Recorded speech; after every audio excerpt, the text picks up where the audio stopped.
ഉമ്മഹാത്തുൽ മുഅ്മിനീൻ മഹദിയായ ഉമ്മു സലമ റളിയല്ലാഹു തആല അൻഹ പറഞ്ഞു, റസൂലുള്ളാഹി സ്വല്ലല്ലാഹു അലൈഹി വസല്ലം തങ്ങളുടെ ജീവിതത്തിൽ പതിവാക്കിയിരുന്നു. തങ്ങൾ ധാരാളമായി ചെയ്തിരുന്ന പ്രധാനപ്പെട്ട പ്രാർത്ഥനകളിൽപ്പെട്ട ഒരു പ്രാർത്ഥനയാണ് യാ മുഖല്ലിബൽ ഖുലൂബ് സബ്ബിത് ഖൽബി അലാ ദീനിക് എന്നുള്ളത്.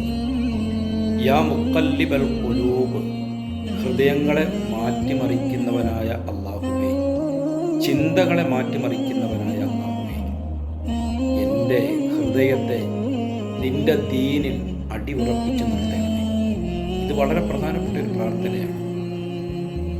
ഒരു ചെറിയ ചിന്ത മതി ദീനിൽ നിന്നും നാം വ്യതിചലിച്ചു പോകാൻ. എപ്പോഴും ദീനിൽ അടിയുറച്ചു നിൽക്കാൻ നാം ആഗ്രഹിക്കുകയും അതിനുവേണ്ടി പ്രവർത്തിക്കുകയും പ്രാർത്ഥിക്കുകയും ചെയ്യണം.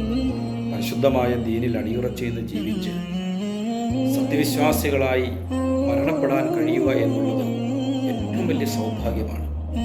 ഈ സൗഭാഗ്യത്തിൻ്റെ സഫലീകരണത്തിനായി പ്രവാചകൻ സല്ലല്ലാഹു അലൈഹി വസല്ലമ തങ്ങൾ പഠിപ്പിച്ചു തന്ന യാ മുഖല്ലിബൽ ഖുലൂബ് സബ്ബിത് ഖൽബി അലാ ദീനിക് എന്ന പ്രാർത്ഥന നാം പഠിക്കണം, പതിവാക്കണം.